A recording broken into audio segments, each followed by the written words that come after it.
Segundo bloque en De Gotas a Marea y como les decía vamos a abordar a la ESI y su implementación, ¿sí?, en lo que es la salud de las mujeres, adolescencias y niñezas, y para eso estamos compartiendo este momento con, vamos a empezar por allá, con Leticia García y Silvia Siderac, ambas docentes de la Universidad Nacional de La Pampa, integrantes de la Cátedra Libre y Extracurricular de ESI y Derechos Sexuales y Reproductivos. ¿Cómo están? Le damos la bienvenida. Muy bien, muchas gracias. Bueno, primero vamos a empezar con la primera pregunta que tiene que ver cómo es esa implementación, ¿no?, de la ESI, cómo afecta, cómo impacta en la salud de la mujer. Bueno, mira, nosotras primero te queremos contar que somos de la Facultad de Ciencias Humanas, de la Cátedra Extracurricular de Educación Sexual Integral de la Facultad de Ciencias Humanas, como para saber que vamos a hablar desde ese lugar, ¿no?, y desde esa institución. Nuestra cátedra data desde el año 2011, en que fue creada por el Consejo Directivo de la Facultad de Ciencias Humanas, y tiene una composición bastante particular, entonces también vamos a contar esto. Es una cátedra extracurricular, como te decía, está coordinada por el decano de la facultad, recientemente asumido doctor Eric Morales Mucker, con un fuerte compromiso en estas problemáticas, con integrantes de los diferentes departamentos de la facultad, con integrantes del Instituto de Investigación de Géneros y Diversidades y con integrantes del Foro Pampeano por el Aborto Legal, Seguro y Gratuito. Y aquí por allí deberíamos contar, me parece interesante porque le da el perfil a la cátedra, que haya integrantes del foro en la cátedra le da una fuerte relevancia y una incidencia feminista muy fuerte a esta cátedra. ¿Por qué?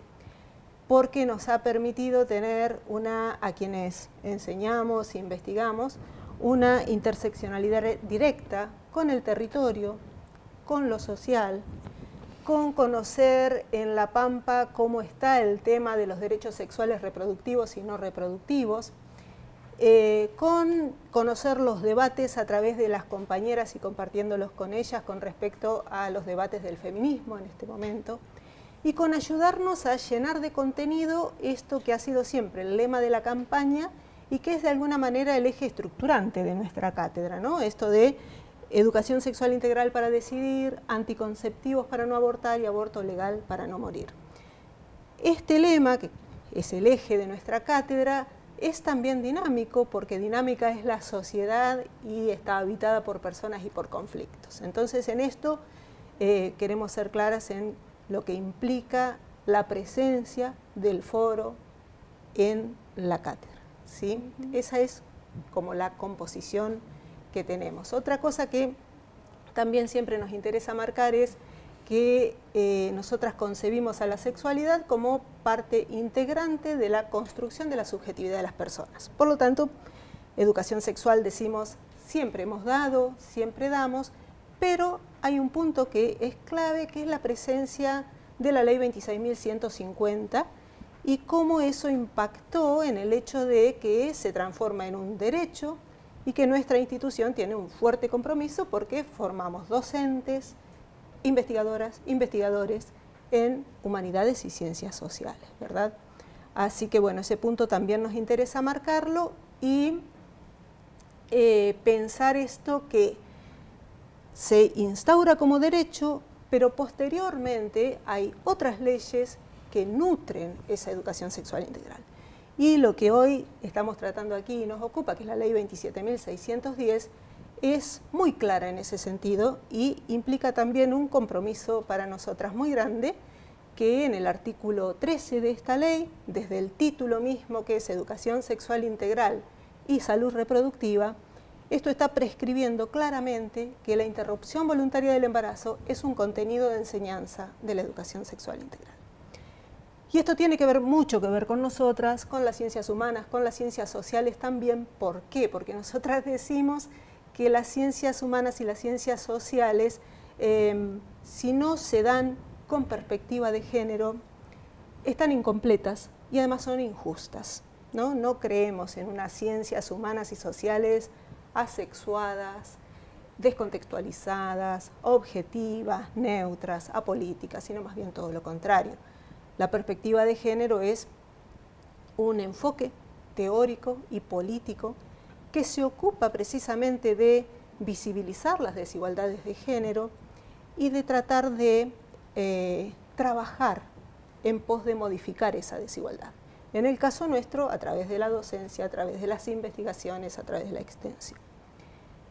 Y bueno, y allí por ahí nos gustaría a lo mejor compartir también un poquito algo que nos preocupa como cátedra y con las compañeras del foro y que venimos trabajando este último tiempo, que tiene que ver con cómo el gobierno nacional está instalando algunas cuestiones, algunos a través de discursos de odio, de discursos de una extrema crueldad, algo así como que está todo en juego hoy, todo puede modificarse, todo puede cambiarse. Y en esto queremos ser muy categóricas en que hay cuestiones que son un piso en esto, que nos importa mucho desde la cátedra y que nos importa mucho desde el foro. Y es que los derechos adquiridos, como es el derecho a la interrupción voluntaria del embarazo, no están en discusión.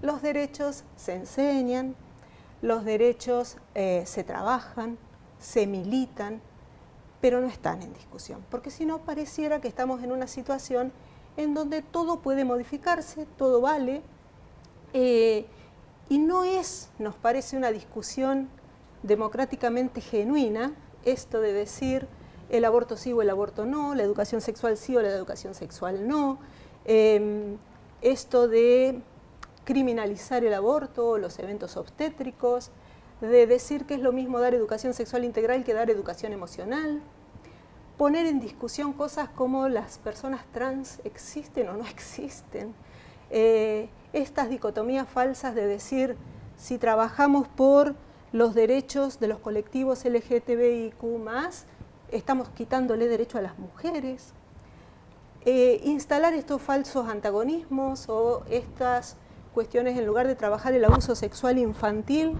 tratar de instalar estas falsas denuncias o el falso síndrome de alienación parental. Es como un intento de poner en la misma